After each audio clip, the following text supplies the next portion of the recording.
네, 안녕하십니까. 레위기 1강 발표를 시작하겠습니다.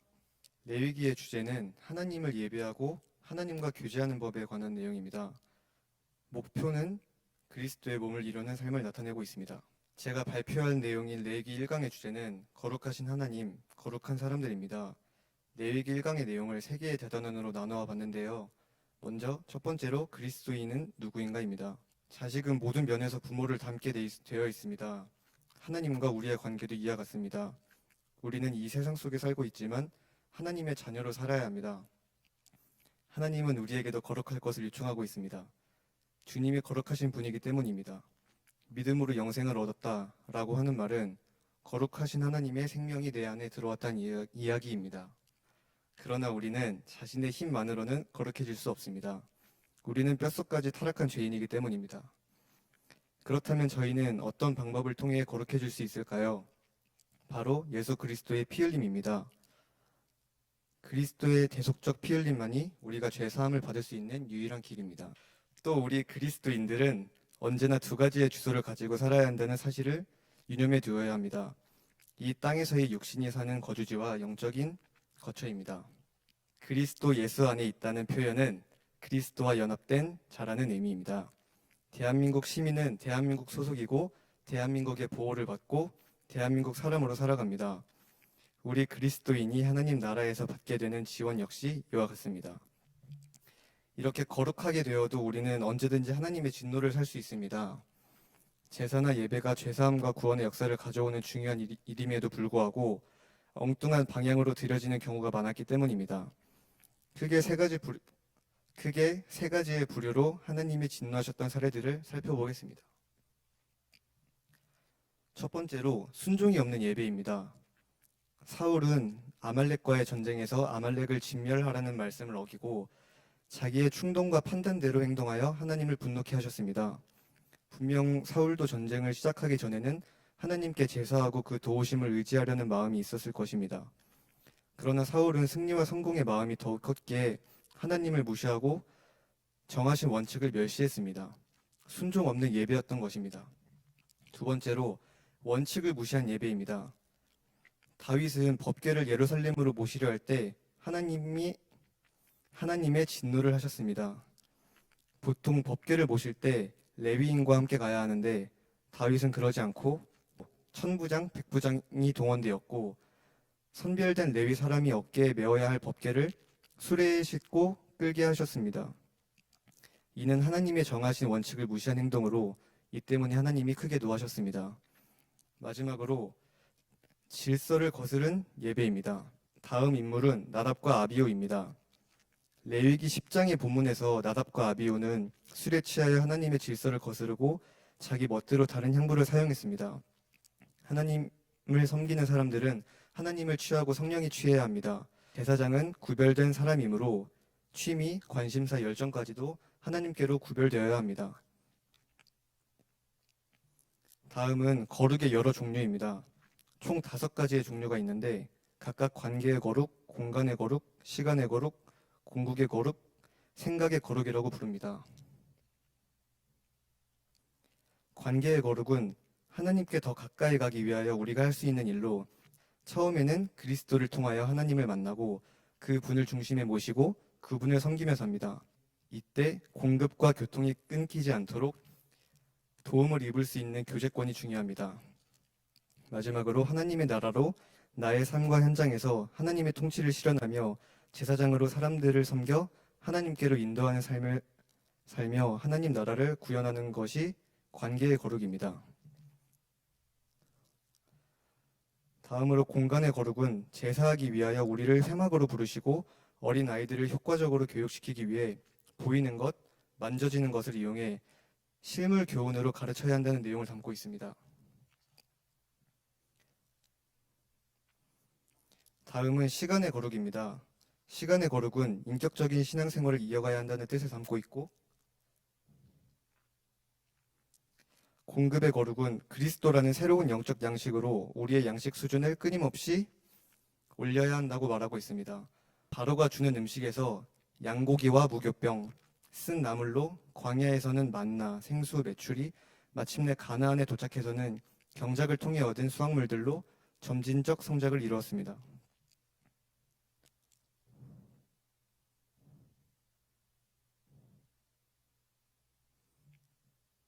네, 마지막으로 생각의 거룩은 악한 것을 버려야 한다는 뜻을 강조하고 있습니다.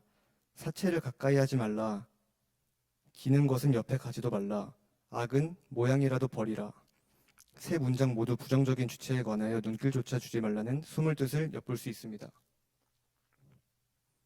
네, 이상으로 레위기 1강을 마치도록 하겠습니다. 감사합니다.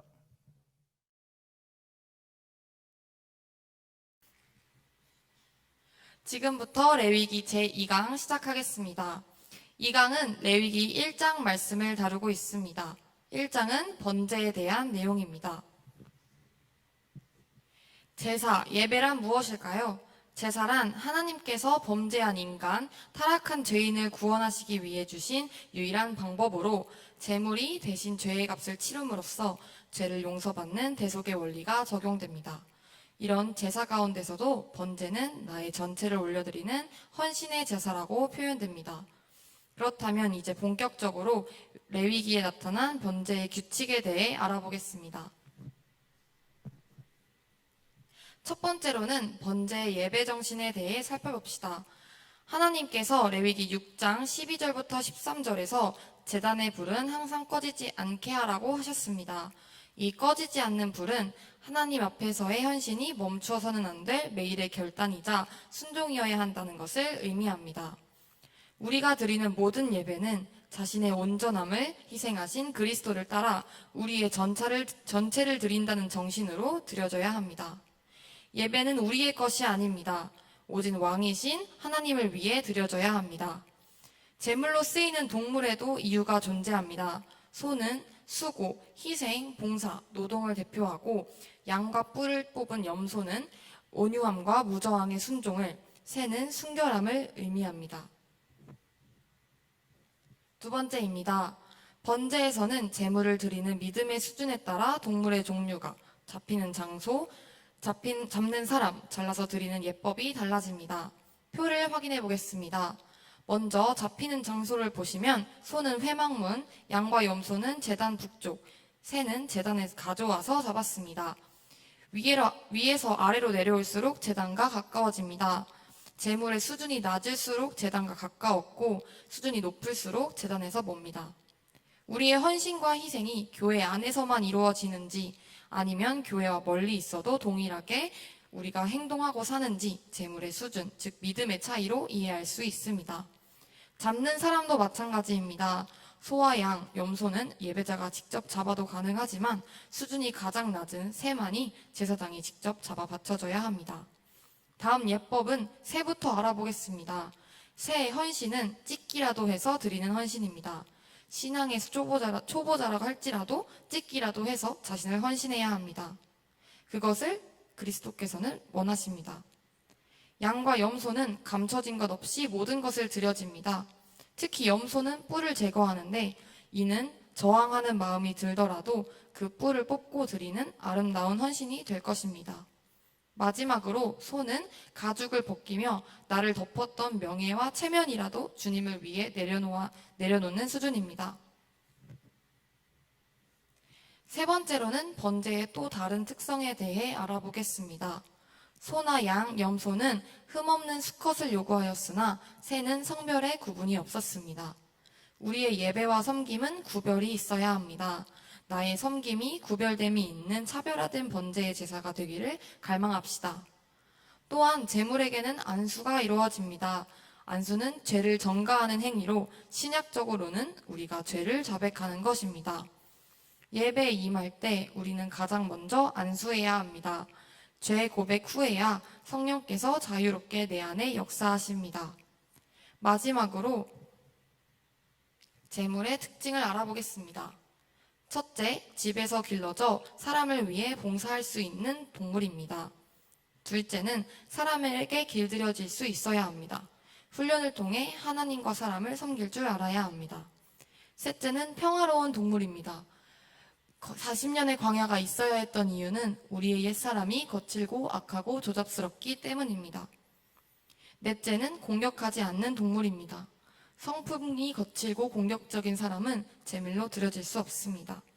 다섯째, 쌍쌍이 붙어 다니는 비둘기처럼 언제나 하나님과 붙어 살아야 합니다. 마지막 여섯째, 산채로 드려져야 합니다. 이 6가지 특징들은 제물의 특징이기도 하지만 예배드리는 우리가 드러내야 할 특징이기도 합니다. 수준 높은 제물이 되기 위해 함양하는 우리가 되길 기도합니다.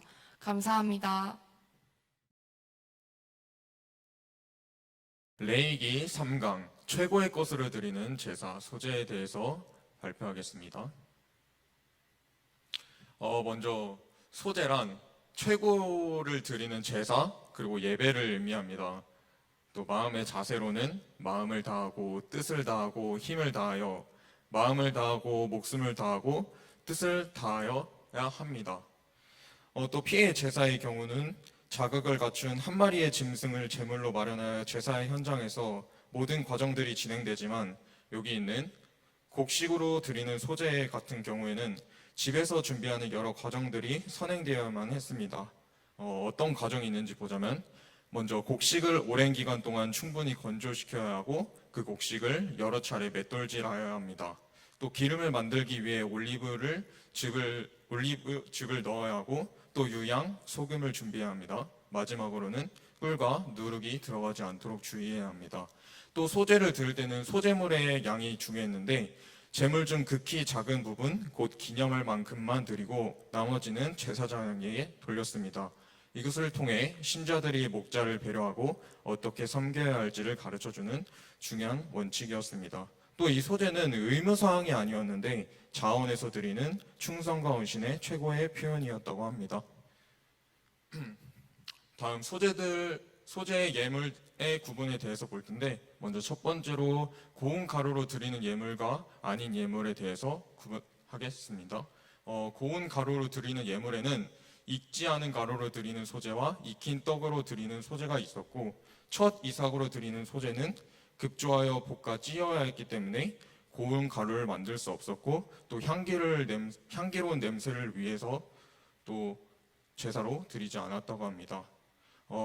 고운 가루가 되려면 연단 과정을 거쳐야 하는데 우리도 하나님 앞에서 고운 가루가 되기 위해서는 고난의 과정을 거쳐야 합니다.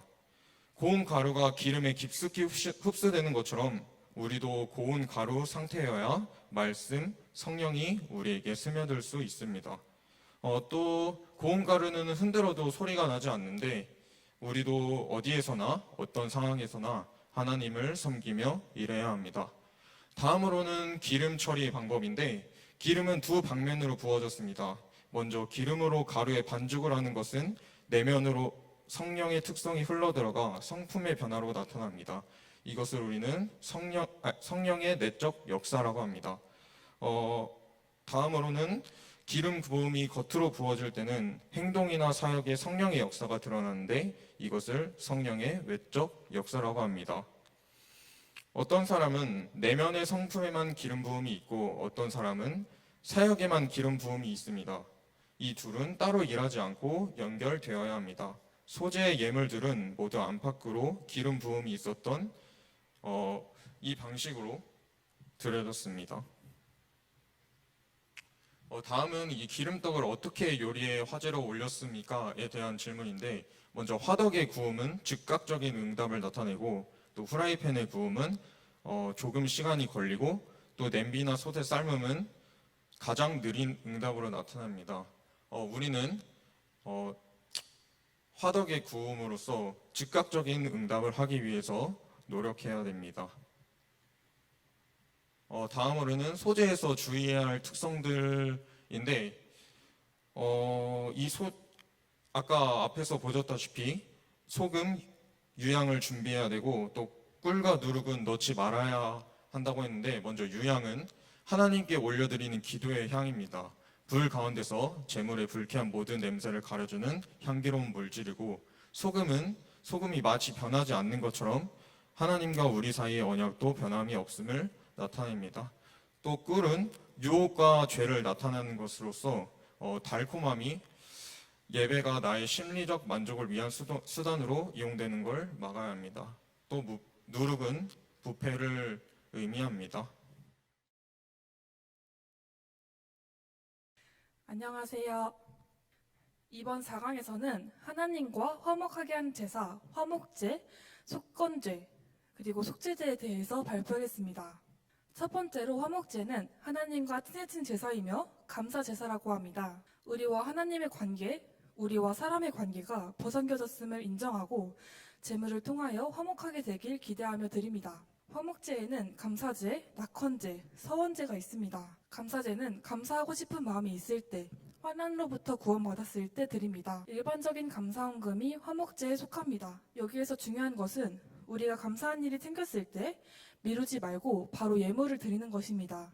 시간이 지날수록 감사의 마음이 옅어지기 때문입니다. 하나님과 가까워지고 싶다면 늘 감사하는 마음으로 봉헌과 헌신으로 살아야 합니다. 자원제 또는 낙헌제는 내가 하나님을 사랑하기 때문에 마음을 더 표현하고 싶어 자원하여 더 드리는 제사입니다. 다른 제사와는 다르게 흠이 있는 제물을 드려도 허용이 되는데, 이는 우리가 주님을 더 잘 섬기고 싶은 마음이 있을 땐 비록 허물과 부족함이 있어도 예쁘게 받으신다는 의미입니다. 서원제는 자의로 예물을 드리고 싶거나 서원을 하고 그 일이 이루어졌을 때 드린 예물입니다. 여기서 서원은 하나님께 스스로 약속하는 것을 말합니다. 사람은 위기가 있을 때 하나님께 서원할 수 있는데 기도가 응답받으면 그 이후에는 반드시 서원한 것을 갚아야 합니다. 그렇지 않으면 하나님께 큰 죄를 짓게 됩니다. 제물을 드릴 때 하나님과 사람의 몫을 나눠야 합니다.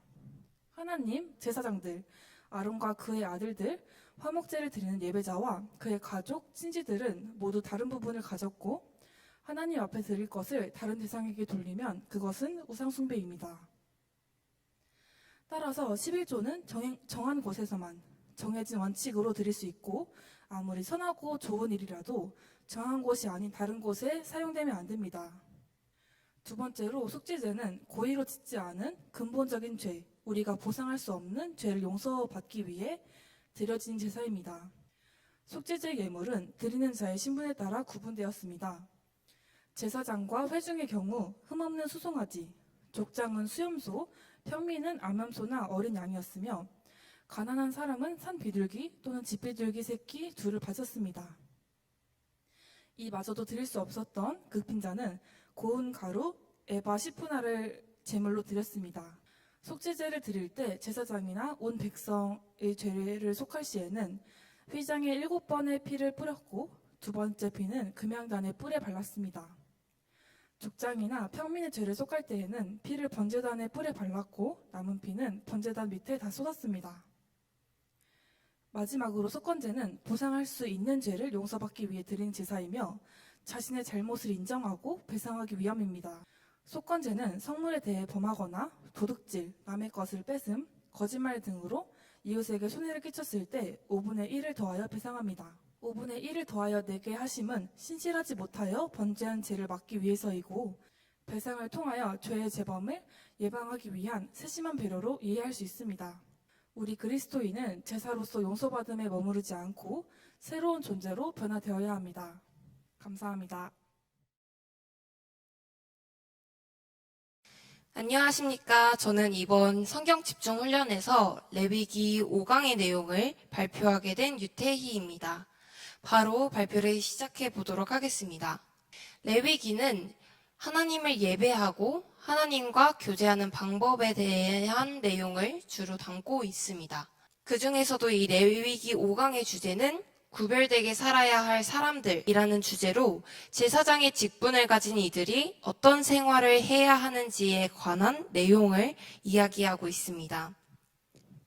말씀드리기에 앞서 창세기까지는 누구나 제사장의 직분으로서 하나님께 제단을 쌓고 제사를 드릴 수가 있었는데요. 이 레위기에서는 제사장이 아닌 다른 사람들은 하나님을 직접 제사 드리는 것이 불가능하다고 말하고 있습니다. 이런 변화가 일어난 이유는 무엇일까요? 그 변화의 이유는 바로 이 금송아지 우상숭배 사건이었습니다.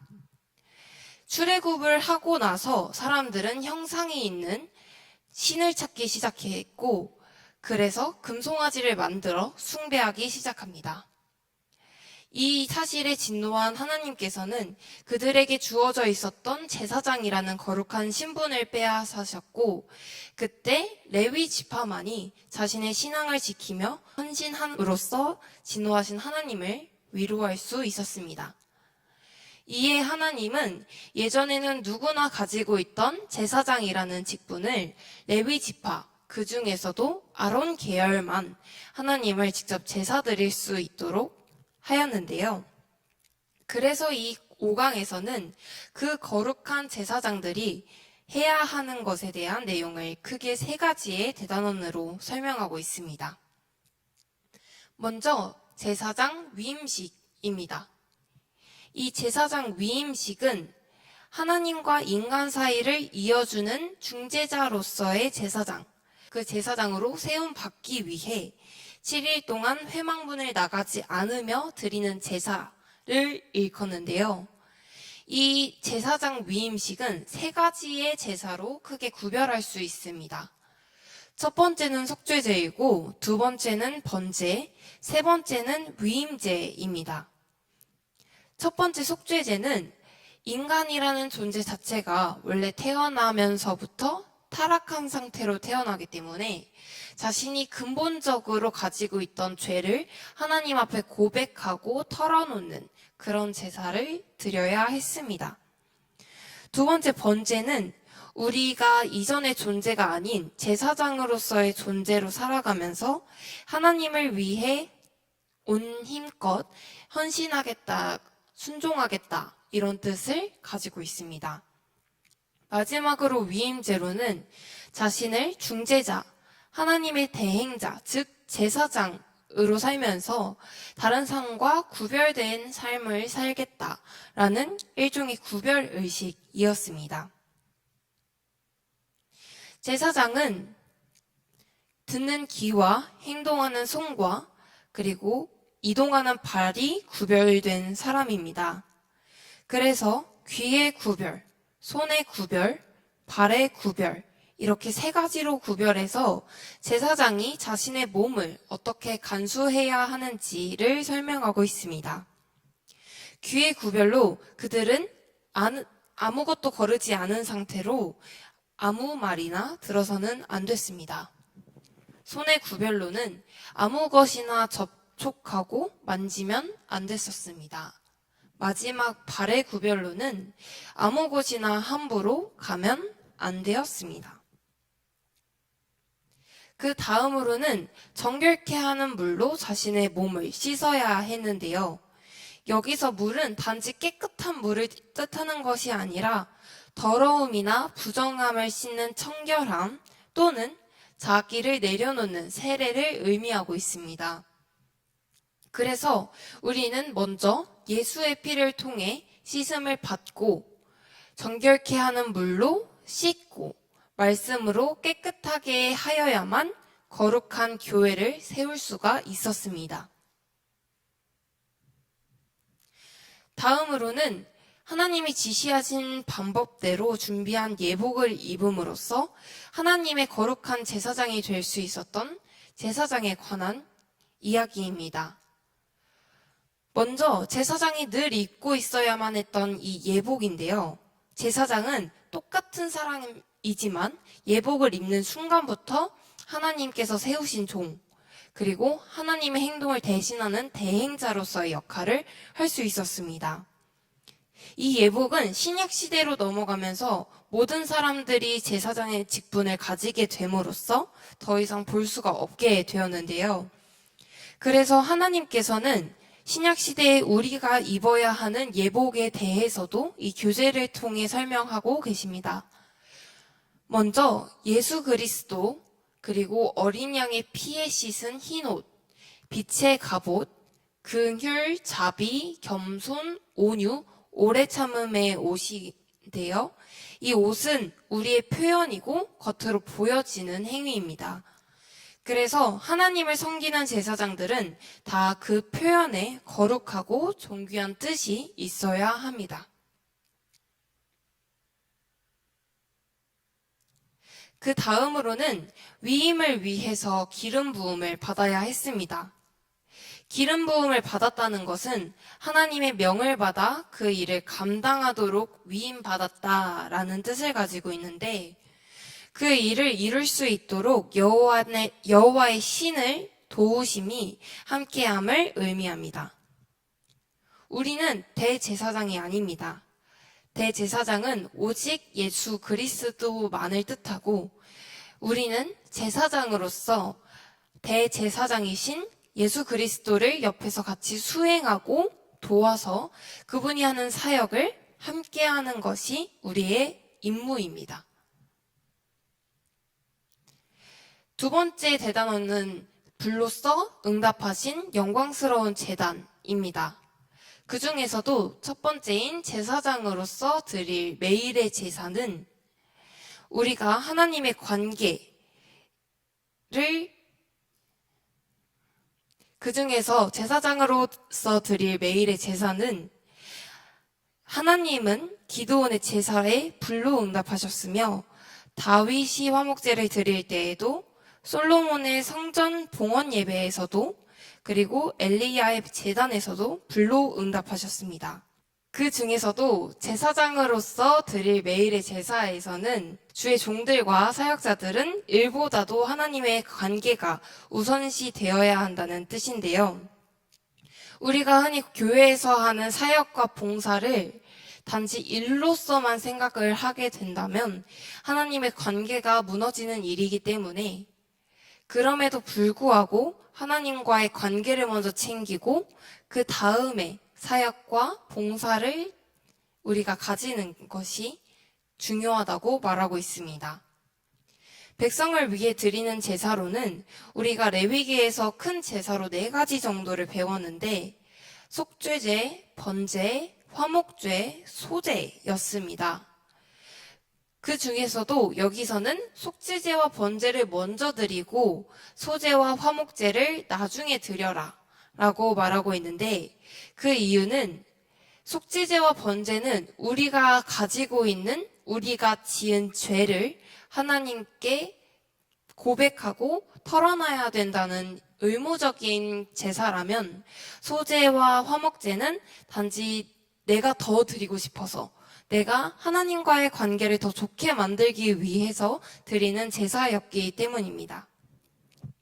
마지막으로 여호와의 불입니다. 하나님은 기드온의 제사에 불로 응답하셨으며, 다윗이 화목제를 드릴 때에도, 솔로몬의 성전 봉헌 예배에도, 엘리야의 제단에서도 불로 응답하셨습니다. 오늘 우리들의 살아있는 이 예배에서도 하나님께서는 말씀으로, 성령의 감동으로 역사하고 계십니다. 하나님의 영광의 임재, 불의 응답을 기대하며 예배에 성실해야 하지만, 여기서 뜨겁다라는 표현은 단지 그 예배의 분위기가 뜨거운 것만을 얘기하는 게 아니라, 우리가 뜨겁게 찬송드리고 뜨겁게 예배드리는 것 더하여서 절차적으로도 바른 예배를 드려야 한다고 말하고 있습니다. 세 번째 대단원은 말씀을 이탈한 잘못된 사역자들이라는 제목을 가지고 있습니다. 여호와의 공의에 순복하는 마음. 이 부분에서는 대제사장인 아론의 두 아들이자 이제 막 제사장이 되었던 나답과 아비후의 이야기가 담겨져 있습니다. 이 둘은 분향할 때 번제단이 아닌 다른 불, 즉 하나님께서 원치 않으신 다른 불을 사용하면서 하나님의 말씀을 무시했다가 죽음으로써 사고를 당하게 됩니다. 지도자의 자세는 늘 하나님의 뜻을 묻고 전달해야 합니다. 그래서 이 부분에서 자신의 아들들의 죽음을 목격한 제사장이었던 아론은 아무 말도 하지 않았습니다. 당시 대제사장이었던 아론의 두 아들이 위임식을 마친 지 얼마 되지 않아 분향하다 죽음을 당하게 된 이 사건은 그 충격과 여파가 너무나도 컸을 것입니다. 그럼에도 불구하고 아론이 자신의 입을 다문 이유는 자신이 자신을 너무나도 잘 알고 있었기 때문입니다. 제사장은 하나님을 자신의 최고의 우선순위로 두어야 합니다. 자신의 가족들보다, 자신보다도 말이죠. 그래서 아론은 죽어있는 자신의 아들들을 보고 일부러 자신의 입을 막은 겁니다. 자신의 입을 여는 순간 그 입에서 나오는 것은 하나님을 향한 불평, 불만, 온갖 부정적인 말들일 것을 자신은 알았기 때문입니다. 마지막으로는 하나님 이외에 다른 것을 취하면 안 된다는 내용입니다. 성령이 아닌 무언가에 취하면 분별력을 잃게 됩니다. 제사장은 다른 것에 취하면 안 되고 제사를 위해 거룩한 것과 속된 것, 부정하고 정한 것을 분별해야 하기 때문입니다. 지금까지 레위기 5강의 발표였습니다. 들어주셔서 감사합니다.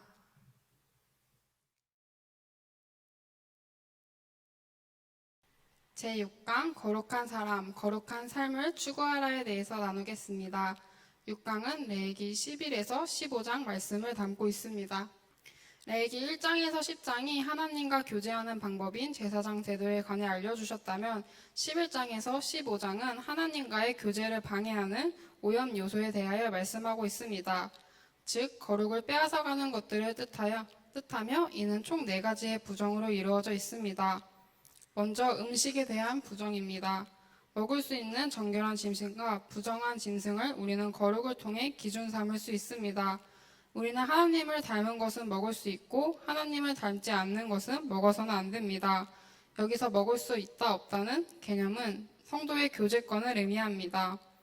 사람과의 교제는 우리에게 깊은 영향력을 끼칠 수 있기 때문에 깊이 고려하고 생각해야 합니다. 우리는 레위기를 통해 그리스도인들이 어떤 사람과 교제해야 하는가에 대한 기준을 알 수 있습니다. 그렇다면 정결한 사람과 부정한 사람은 누구일까요? 우선 식용 가능한 종류들, 즉 교제를 해도 좋을 사람에는 굽이 갈라지고 새김질하는 짐승, 지느러미와 비늘이 있는 물고기가 있습니다. 이는 각 말씀을 되새기고 묵상하는 사람과 거룩을 지키는 사람을 뜻합니다. 반면 식용 불가능한 종류들도 있습니다. 가증이 여기는 맹금류의 새들, 고독한 새들, 불결한 것을 먹고 사는 새들, 배로 기거나 날개가 있고 뛰는 다리가 있지만 배로 기어 다니는 곤충입니다. 이들은 성질이 포악하거나 다른 사람의 약점을 찾아 공격하고 즐깁니다. 또한 어두운 것을 즐기며 부정합니다. 따라서 우리는 이들과의 교제를 주의해야 합니다. 우리가 접촉하는 사람, 문화, 지적 정보들, 주변 상황들, 문화생활 등이 우리 삶에 큰 영향을 줍니다. 우리는 구원받은 사실만 중요하게 여기는 것이 아닌 그리스도를 먹고 마시는 일도 더불어 중요하게 여겨야 합니다. 다음은 출생에 의한 부정입니다. 생명은 존귀한 것인데 출산이 부정한 이유로 취급되는 이유는 무엇일까요? 그 이유는 출생과 우리의 존재 자체가 오염되어 있기 때문입니다. 인간은 근본적으로 타락한 존재로 출발합니다. 하하가 하나님이 금하신 선악과를 먹은 죄를 범한 후 그녀에게는 잉태할 때 큰 고통이 따른다는 형벌이 부과되었습니다. 이 저주로 말미암아 여인들은 대대로 아이를 출산할 때 상고를 겪게 되었으며 인간이 죄악 중에 출산하게 됩니다. 출산은 하나님께서 축복하시며 하나님의 창조 계획의 일부입니다. 생육하고 번성하고 충만하라는 명령은 인간이 받은 최초의 축복이며 사명인데 죄가 들어옴으로 인간은 하나님의 형상을 낳고 하나님의 씨를 번성시키는 것이 아닌 자기 형상을 번성시킴으로써 점점 오염된 씨를 퍼뜨리기 시작했습니다. 사람은 거룩한 하나님의 본성을 유전시키지 못하고 죄성을 낳기 시작했습니다. 즉 생명을 낳는 일은 하나님의 축복이나 죄성이 유전되고 있습니다. 따라서 이 일은 속죄죄와 번제로 정결케 할 수 있습니다. 다음으로 나병에 의한 부정입니다. 여기서 나병이란 피부병인데 피부에 심각한 손상을 주거나 주변으로 퍼져나가는 상태를 의미합니다. 나병의 영적 의미는 무엇일까요? 나병의 특징은 확산성입니다. 회개의 모양은 있지만 근본적인 변화가 없다면 그것은 회개로 인정할 수 없습니다. 더 이상 악을 행하지 않는 것이 문제가 아니라 하나님께로 돌이켜야 합니다. 나병이 들면 그가 왕이라 할지라도 이스라엘 공동체에서 쫓겨나 진 밖에서 거해야 했습니다. 나병이 들면 사람들과의 접촉을 금했습니다. 이러한 나병에 의한 부정은 스스로 죄악을 부끄럽게 생각하며 죄를 자백하거나 부정함을 옮기지 않도록 사람과의 접촉과 교제를 자제해야 합니다. 마지막으로 유출해온 부정입니다. 몸에서 나오는 분비물 중 조절되지 않는 여인의 유출과 남성의 설정은 부정합니다. 사람은 근본적으로 타락했기 때문에 사람 안에서 나온 것은 다 부정합니다. 속죄제와 번제를 드리게 함으로 정결하게 한 이유는 우리가 근본적으로 타락했음을 의미하며 우리가 하나님을 위해 살지 않고 이기적으로 나 자신을 위해 살았음을 보여줍니다. 하나님은 거룩을 좋아하십니다. 더러운 것은 모양이라도 버려야 합니다. 우리는 6강을 통해 거룩한 사람, 거룩한 삶을 추구함에 대해 알 수 있었습니다. 세상을 살아가다 보면 하나님과 멀어지는 것이 쉬워질 때가 많습니다. 주일에 주님을 섬기는 것보다 학업, 친구들의 약속을 더 중요시하며 절제하지 못하는 순간들이 많아집니다. 하지만 이러한 상황 속에서도 거룩을 지켜내는 것이 우리의 일임을 잊지 말고 살아가야 합니다. 주님을 닮아가는 사람이 됩시다. 감사합니다. 7강 시작하겠습니다. 레위기 7강은 피의 복음, 또 대속의 복음에 대해서 다룹니다. 우리의 죄와 사망의 능력은 역사를 망가뜨렸고 온 인류를 망하게 했습니다. 우리 생명의 근원시되는 하나님과 등지겠고 원수지게 했습니다. 그러나 십자가의 보혈의 능력, 죄사함의 능력을 통해 죄가 가져온 모든 폐해를 극복하고 새 삶을 살 수 있는 은혜를 주셨습니다. 이것이 피의 복음, 대속의 복음입니다. 지성도에 들어가면서 먼저 조심해야 할 것이 있는데 일단 아무 때나 출입하면 안 되고 또 멋대로 행동하면 안 됩니다. 아무리 제사장, 아론이라도 모든 규정을 정확하게 지키지 않으면 죽었습니다. 또 이것을 통해 자기 기준, 세속의 기준으로 사는 것이 아니라 하나님의 법과 기준을 잘 지켜야 한다는 걸 보여줍니다. 또 제사장 자신을 위해 두 제물과 복장을 또 지켰어야 했었는데 평소 대제사장의 옷은 각종 보석이 달린 화려한 옷이었지만 대속죄일에는 용서를 구하는 복장이자 예수 그리스도의 보혈의 옷을 상징하는 거룩한 옷, 이 세마포를 입어야 했었고 또 제사장이라도 존재가 타락한 사람은 속죄제물이시며 번제물이신 그리스도를 통하여 하나님 앞에 나아갔어야 했습니다. 또 마지막으로 물로 그의 몸을 씻고 입으라는 스스로를 정결케 하는 자기 부인의 긴장과 주의가 필요하기 때문입니다. 다음으로 대속죄일에 백성을 위하여 드리는 두 제물이 있었는데 하나는 여호와 앞에서 올려드리는 속죄양, 또 두 번째로는 광야로 내보내는 이사될 염소가 있었습니다.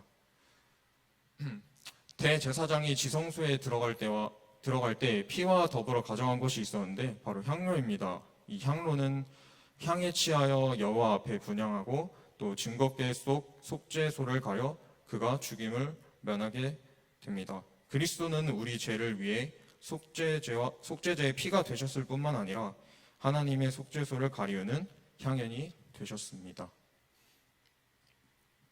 대속죄일에 제사장이 하는 속죄 사역이 있는데 먼저 첫 번째는 제사장 자신을 위한 수송아지의 피를 준비하고 두 번째로는 향로를 가지고 지성소에 들어가 분향합니다. 세 번째로는 수송아지의 피를 지성소 안 속죄소에 7번 뿌렸고 네 번째로는 이스라엘 전회 중에 속죄를 위한 수염소의 피를 지성소와 회막에 뿌리셨습니다. 또 다섯 번째로는 백성들의 부정함으로 말미암아 제단 귀퉁이 뿔들에 바르고 제단에 7번 뿌려 속죄했습니다. 여섯 번째로 살아있는 염소의 두 손을 얹고 고백한 죄를 지어 강화로 보냈습니다. 마지막으로는 일식에 참가한 모든 자들은 몸을 씻고 옷을 갈아입어야 했습니다. 사실 대속죄일의 제사의 시행은 이스라엘 온 백성의 죄의 문제를 해결하는 의도에 기원한 것이었으나 대제사장 자신과 그의 집안을 위한 제사라는 것을 향로를 가지고 지성소에 들어가 분향하는 것과 또 수송아지의 피를 지성소 안 속죄소에 7번 뿌림을 통해 알 수 있습니다. 이를 통해 지금 복음을 전하는 제사장들이 영혼을 섬기기 위해 수고하고 중보하고 사역하는 일이 얼마나 중요한지 알 수 있습니다. 백성을 위한 두 제물인데요. 아까 앞에서도 보셨다시피 먼저 한 마리의 양을 염소를 속죄 제물로 제사를 드렸어야 했고 다른 한 마리는 광야로 보냈어야 되는데 이걸 또 이사셀 염소라고 합니다. 이사셀 염소는 사람으로서 버림받은 주님의 모습, 즉 세상의 죄를 지고 가는 어린 양 대신 주님의 모습입니다. 그렇기 때문에 우리는 십자가의 속죄의 능력을 믿고 회개하는 삶을 살아야 하고 십자가의 공로를 의지하여 늘 그 은혜를 사모하는 삶을 살아야 합니다. 오늘 말씀드릴 내용은 레위기 8강으로 18장에서 22장의 내용입니다. 이 주제의 제목으로는 하나님의 의를 사는 하나님 자녀들입니다. 레위기 18장에서는 나의 여호와 너희의 하나님이라 라는 구절이 총 6번이나 반복됩니다. 이처럼 우리는 하나님께 속한 사람으로 하나님의 질서를 지키고 살아가야 합니다. 하나님께서는 거룩한 삶을 살아갈 수 있도록 제사와 절기의 원칙을 정해주시고 삶의 규범들을 제시해 주심으로 그 길을 따라 점점 하나님을 따라갈 수 있도록 계획하셨습니다. 이스라엘 사람들이 가나안 땅의 풍속이 아닌 새로운 질서를 제시하게 됩니다. 이때 첫 번째로 하나님의 법도, 두 번째로는 규례를 지키라, 세 번째로는 사람이 일을 행하면 그로 말미암아 살리라입니다. 가나안은 농경 문화로 아세라와 바알의 종교가 득세했습니다. 그들의 신은 성과 관련된 신으로 자칫하면 하나님의 백성들이 마음을 빼앗기고 그들의 문화와 우상 숭배를 따라갈 수 있었습니다. 그렇기에 그들은 새로운 질서를 만들어 지켜갔습니다. 구원받은 하나님의 백성들은 하나님과 화목해야 하는데 이때 비결로는 우상 숭배를 하지 않고 하나님과 화목하라, 화목 제물을 기쁘게 받으시도록 드려야 한다 이었습니다. 화목 제물은 드리는 날과 이튿날에 먹고 셋째 날까지 남았거든 불사질러야 합니다. 또한 화목제물을 드릴 때는 이러한 마음의 자세로 드려야 하였습니다. 기쁘게 받으시도록 드리고 열납되도록 드리라 하였는데 그 마음을 잃고 얻도록 노력해야 합니다. 하나님과 교통하는 삶은 모두가 원하는 삶이었습니다. 이때 지켜야 하는 부분이 있었는데 첫째는 이틀을 넘기지 말아야 합니다. 둘째로는 흠이 없는 제물을 드려야 하였고 셋째로는 수컷으로만 드려야 하였습니다. 하나님과의 교통은 2일 이상 끊어지면 안 되었고 매일매일 새로운 교제를 가져가야 했습니다. 여기서 왜 격조 높은 제물을 암컷이 아닌 수컷으로만 드려야 하였는가를 짚고 넘어갈 부분인데요. 이유는 바로 인류의 범죄가 아담이 아닌 여자가 속아 죄에 빠졌음이라고 말씀을 하셨기 때문입니다. 제사장들은 일반 백성들과는 다른 더 특별한 구별됨을 요구하셨는데요. 첫째로는 가족보다도 하나님이 자신의 1순위가 되어야 하였습니다. 즉 하나님께서는 제사장의 우선순위가 되어야 하였습니다. 제사장은 결혼할 때도 조건이 있었는데요. 제사장은 정결한 여자를 아내로 선택하여야 하였습니다. 과부나 이혼당한 여자 또는 창녀짓을 하는 더러운 여인을 취하지 말아야 하며 자기 백성 중에서 처녀를 취하여 아내로 삼아야 하였습니다. 그 이유로는 주님은 흠과 점과 티가 없고 주름 잡힌 것이 없는 그리스도의 신부인 교회를 원하셨습니다. 마지막으로 제사장은 신체적 결함도 하나님께서는 거절하셨습니다. 이것은 중보자로서의 예수님의 완전한 인격을 의미하는 것이었고 나아가서는 우리의 제사장 사역의 온전함을 요구하는 내용이었습니다. 제물을 동물 중에서 가장 좋은 것이어야 하였듯이 그들의 모든 신체 상태는 하나님의 창조의 완전함을 보여야 하였습니다. 즉, 신체적 완전함은 영적인 온전함을 상징합니다. 이처럼 우리는 영적으로 섬기는 제사장으로서의 자격을 잃지 않도록 하나님과의 관계 유지를 위해 최선을 다해야 합니다. 모두 세상의 자신을 위해 살지 않고 하나님과 맡기신 영혼들을 위해 늘 섬김의 제물로 맞춰져서 하나님을 위해 살며 섬기는 일을 더욱 동요히 해야 합니다. 이것으로 8강 발표 마치겠습니다. 감사합니다.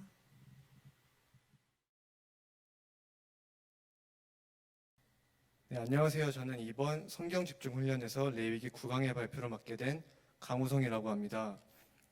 레위기의 주제는 하나님을 예배하고 하나님과 교제하는 법에 관한 내용을 담고 있는 목표로는 레위기의 주제는 하나님을 예배하고 하나님과 교제하는 법에 관한 내용을 담고 있고 목표로는 그리스도의 몸을 이루는 삶입니다. 9강에서의 내용을 3개의 대단원으로 나누어 봤는데요. 먼저 안식일입니다. 안식일은 모든 절기의 출발이라고 나와 있습니다. 절기란 하나님께서 예수 그리스도를 통하여 우리 안에 들어와 자정하셔서 우리가 하나님의 생명과 풍요를 누리며 하나님과 동행하는 삶을 사는 법을 말합니다.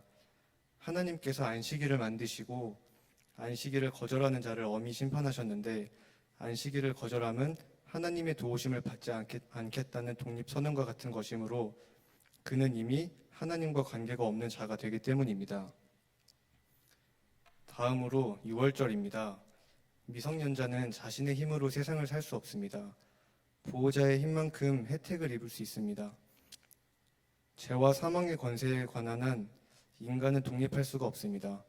예수님의 십자가 보혈만이 우리를 구원할 수 있습니다. 자녀의 행복은 부모를 신뢰하고 의존함에 있습니다.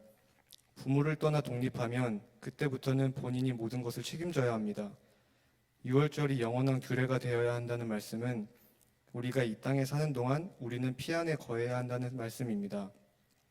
피의 공로로 죄와 사망의 법에서 자유할 수 있습니다. 피의 혜택을 입으라는 말씀은 늘 회개로 십자가의 공로를 의지하는 삶을 살아야 한다는 말씀입니다.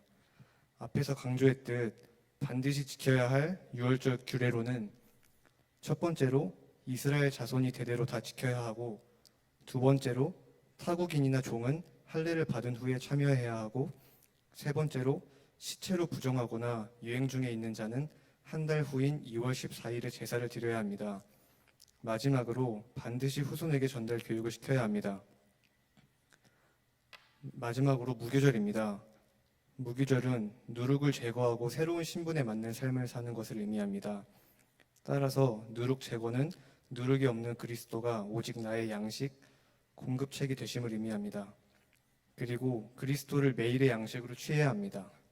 마지막으로 그리스도인의 지상에서의 삶은 무교절을 지키는 삶을 살아야 합니다. 여기까지 레위기 9강 발표였습니다. 감사합니다.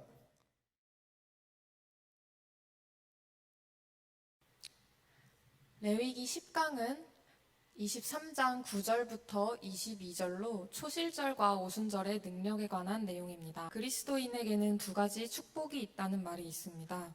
첫 번째 축복은 예수님을 처음 만나는 구원 경험. 두 번째 축복은 내가 죽어지는 세례의 경험입니다. 이것은 유월절과 무교절에서도 찾아볼 수 있습니다. 유월절은 예수님이 돌아가신 날, 무교절은 나를 죽이는 날입니다. 유월절과 무교절이 지나면 초실절과 오순절이 오듯 우리에게도 변화가 찾아와야 합니다. 죄 용서함을 받고 은혜도 받았지만 삶에 그리스도가 나타나지 않는다면 하나님은 이런 사람을 변화시키기 위해 고난을 주십니다. 나를 버리고 하나님께 포커싱할 때 우리 내면과 외면에 변화가 나타납니다. 초실절은 처음 익은 열매를 드리는 절기입니다. 우리의 모든 첫 것을 하나님께 드려야 하고 마음 가운데에 주님을 처음으로 두어야 함을 알 수 있습니다. 초실절은 나의 내면에서, 삶에서 변화로 맺는 열매입니다. 그리스도께서 죽은 자 가운데서 살아나사 잠자는 자들의 첫 열매가 되셨습니다. 그로 인해 썩을 것으로 심겨진 우리는 썩지 아니할 것으로 다시 살아날 수 있습니다. 초실절에는 번제와 소제, 전제를 드립니다. 우리는 그리스도를 통해 우리 자신이 열매로 드려질 수 있도록 내 삶을 헌신할 수 있어야 하고 모든 첫 것을 하나님의 것으로 구별하여 드림으로써 내 삶의 최우선순위를 주님으로 모셔야 합니다. 오순절은 초실절 후 7주가 지난 제7안식일 다음 날입니다.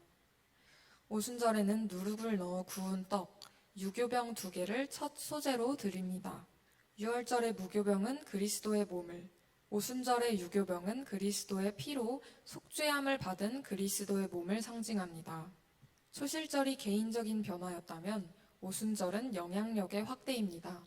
밤 모퉁이까지 다 베지 말라는 말씀은 하나님의 역사를 나와 이웃만이 누리는 것이 아닌 소외된 이들까지 모두 누릴 수 있도록 함에 있습니다. 구약의 오순절에는 시내산에서 율법을 받아 말씀의 열매를 이루셨고, 신약의 오순절에는 마가의 다락방에 성령이 오셔서 성령의 열매를 이루셨습니다. 우리는 선한 영향력을 통해 말씀과 성령의 영향력이 흘러가도록 해야 합니다. 유교병 떡 2개를 흔들어서 요제로 드린 것은 연합하여 그리스도의 몸을 세워가는 것입니다. 언약의 백성과 언약 밖의 백성들이 말씀과 성령을 통해 연합될 수 있습니다. 절기를 따라 신앙이 성장하지 못한 이유에는 성장에 대한 개념 부족, 사탄의 방해, 성장에 대한 갈망 부족 등이 있습니다. 유월절이 없는 신자는 피의 복음, 회개가 없는 신자입니다. 구원을 받았어도 여전히 죄와 사망의 권세에 있게 됩니다. 무교절이 없는 신자는 변화없는 신자, 자기 부인이 없어 부활의 능력을 경험하지 못합니다. 오순절이 없는 신자는 말씀과 성령의 열매가 없는 신자입니다. 오순절이 없는 신자가 되지 않기 위해 선한 영향력을 행사할 수 있어야 합니다.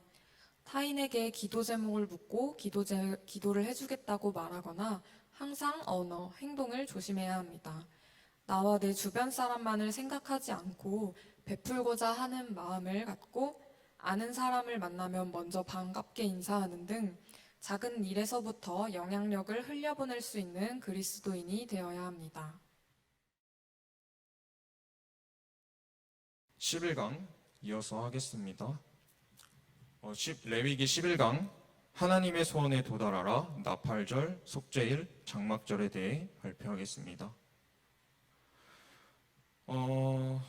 주님이 7대 절기를 통한 복음의 약속들을 이렇게 보여주셨는데, 먼저 6월절부터 오순절까지는 예수 그리스도의 초림 때 성취되었고, 나팔절부터 장막절은 예수 그리스도 재림 때 성취될 것입니다. 주님은 우리가 6월절, 무교절, 초실절, 오순절, 나팔절, 속죄일을 통해 장막절에 다다르시기를 원하십니다. 이 중에서 나팔절, 속죄일, 장막절에 대해서 알아보겠습니다.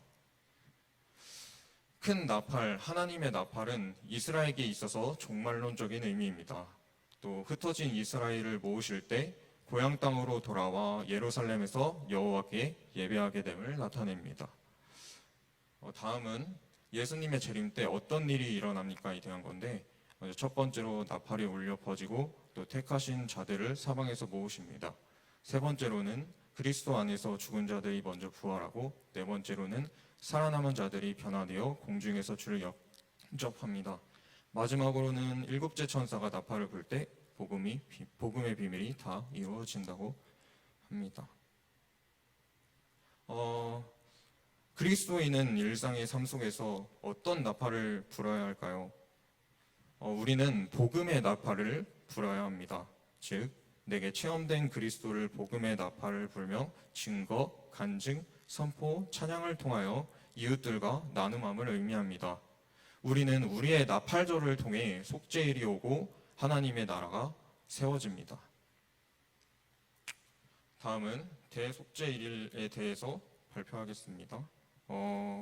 대속죄일의 의식으로는 성화를 열고 스스로를 괴롭게 하며 여호와께 화제를 드리라, 또 아무 일도 하지 말라는 금식을 통반한 자기 극기적 계율을 말합니다. 여기서 극기적이라는 말은 자기 감정이나 욕심, 충동 따위를 이성적 의지로 눌러 이기는 또는 그런 것을 의미한다고 합니다.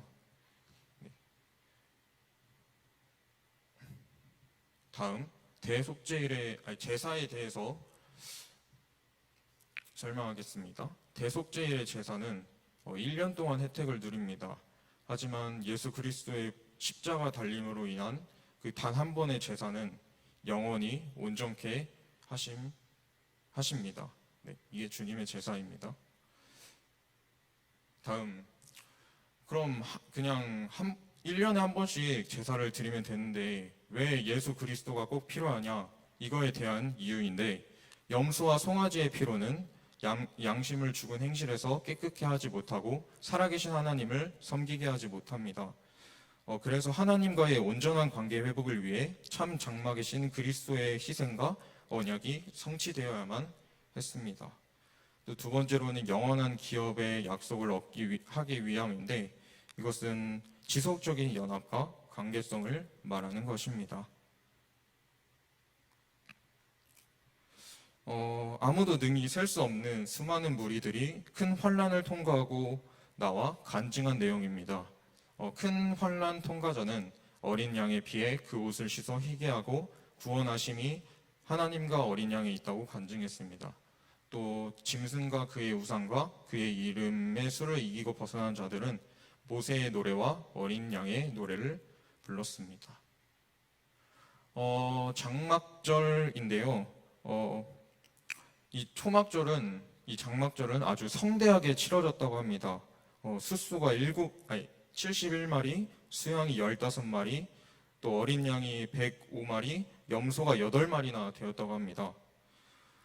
초막에 거하면서 애굽 땅에서 인도하여 내던 광야의 경험을 기억하고 또 감사하기 위해 이 초막절이 생겼다고 하는데, 이 초막절은 신약 시대의 교회가 누릴 즐거움을 비유하며 동시에 이것은 영원한 내세에 들어간 성도들의 하나님 중심으로 모신 삶의 즐거움을 상징합니다. 또 역사를 잊지 않도록 절기를 만드시고 그 의식들을 통한 은혜가 계속되게 하려는 하나님의 세심한 배려를 볼 수 있습니다.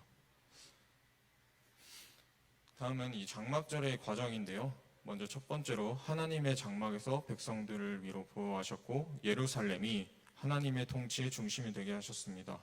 또 전쟁이 일어나지 않게 하셨고 평화가 지속되도록 했습니다. 마지막으로 그리스도 재림 시 시작될 왕국을 예표하면서 장막절을 완성하길 원하십니다. 장막절은 함께 누림이 가장 중요했는데 나와 자녀, 노비, 내 성중에 거하는 레위, 객, 고아, 가부들이 모든 일을 함께 나누고 온전히 즐거워해야 합니다. 부모는 자녀에게 하나님의 인도하심, 역사하심, 구속사를 전달했어야 합니다. 결국 이 장막절은 함께 그리스도의 몸을 만들어가는 것을 의미합니다. 감사합니다. 레위기 12강에 대한 발표를 진행하도록 하겠습니다. 먼저 레위기 12강은 레위기 25장의 내용을 다루고 있으며 레위기 25장은 안식일, 안식년과 희년, 고엘로 오신 그리스도, 그리고 구속사적 관점의 신앙 성숙에 대한 내용들을 다루고 있습니다. 첫째로 레위기 25장의 앞부분은 안식일에 대한 내용을 다루고 있습니다. 안식일은 성경이 가르치는 절기 중 가장 기초적인 절기이며 모든 절기의 출발점입니다. 우리는 안식일을 통해 하나님의 선물, 은혜, 축복을 느낄 수 있으며 해방과 자유, 풍요를 경험하고 이를 통해 내가 누린 안식이 나와 내 가족, 집안에 찾아온 손님에게까지도 흘러가게 할 수 있습니다. 하나님께서는 이 같은 안식일을 다음과 같은 방법으로 지키라고 하셨습니다. 그 방법은 첫째, 쉬고 일하지 말라. 둘째, 하나님이 수고하여 주신 모든 은혜를 누리라. 셋째, 창조의 주를 기억하라. 넷째, 내가 받은 은혜를 가족, 종, 가축, 집에 찾아온 손님까지도 누릴 수 있도록 흘려보내라입니다. 이렇게 하나님이 준비하신 은혜를 내가 누리고 나를 통하여 이웃에게 흘러가게 하시는 만물을 회복시키는 과정은 세상을 구원하시는 하나님의 구속의 과정입니다. 다음은 안식년과 희년에 관한 내용입니다. 먼저 안식년은 매 7년째마다 지켜지는 절기로 안식년에는 하나님과 교제하는 해로 정하고 다음에 세 가지를 집중적으로 진행시켜야 합니다. 첫째는 땅의 휴경입니다. 이는 밭의 곡식과 과일을 경작하지 않고 그대로 방치해 자연 수확을 이루게 하는 방식인데 이를 통해 주인만 독점하는 것이 아닌 남녀 종, 나그네, 동식물과 음식을 나눌 수 있게 되며 농사를 짓지 않기에 하나님을 섬기는 영적 활동에 더욱 주력할 수 있게 됩니다. 두 번째는 부채 탕감으로 이스라엘 백성들을 재물에 대한 탐욕으로 보호하기 위한 제도입니다. 이를 통해 물질 문제에 집착하지 않고 너그럽게 이웃과 더불어 사는 삶을 체득할 수 있습니다. 세 번째는 노예 해방입니다. 이는 이스라엘이 노예로 팔려왔으면 안식년에는 자유의 몸으로 돌려보내는 것으로 인간의 진정한 권리와 자유가 하나님으로부터 오는 것임을 알 수 있게 하고 하나님만 의지하며 살아야 한다는 사실을 깨닫게 합니다. 희년은 7번의 안식년을 거치고 50번째 되는 해에 주어지는 절기로 하나님께서는 희년을 통해 약속의 성취, 약속하신 기업을 누리는 삶을 알게 하십니다. 희년에는 안식년과 마찬가지로 노동으로서의 안식과 토지의 휴경, 빚의 탕감, 노예 상태로서의 해방을 진행해야 하며 기업으로 돌아가야 합니다. 때문에 이스라엘 각 지파의 가족들은 자기 조상의 기업을 팔고 다른 지방에 가서 살다가도 희년에는 자기 기업으로 돌아갑니다. 다음으로 레위기 25장의 세 번째 중심 내용은 고엘로 오신 그리스도에 대한 내용입니다. 고엘의 책임은 기업 무르기, 기업 모를 자, 근족이 있는데 하나님께서는 고엘로 오셔서 우리의 죄를 용서하고 병든 자를 고치며 죽은 자를 살리시고 우리와 연합하여 하나님의 자녀를 회복시키시고 십자가로 승리시키시며 우리가 잃어버린 기업을 회복하게 하십니다. 마지막 내용은 구속사적 관점의 신앙 성숙에 대한 내용입니다. 하나님께서는 이 같은 절기를 통해 안식과 구속의 의미를 상기시키고 누리게 하시며 하나님의 갈망에 사람이 도달하기를 원하십니다. 우리는 먼저 안식일에는 매 주간마다 하나님의 창조와 구속의 축복을 누릴 수 있으며 유월절에는 죄와 그 형벌에서 용서받을 수 있고 무교절에는 누룩, 즉 죄를 버리고 무교병이신 그리스도를 먹음으로 새로운 삶을 시작할 수 있으며 초실절에는 그리스도의 생명으로 거듭날 수 있고 오순절에는 말씀과 성령이라는 열매를 수확할 수 있습니다. 또 우리는 나팔절을 통해 복음, 간증, 찬양의 나팔로 사람을 모으고 속죄일에 주께 돌이켜 주의 백성으로 은혜 받으며 장막절엔 가정적으로 교회적으로 섬기며 나눔의 삶을 살고 안식년에는 죄사함 받고 희년에는 하나님의 기업과 풍요를 경험하며 음부의 권세를 이기고 하나님 나라를 살아갈 수 있습니다. 안식이 있고 절기가 있는 성장하는 인생, 안식년과 희년으로 그리스도를 풍성하게 누리는 복된 인생이 되시기를 소망합니다. 감사합니다.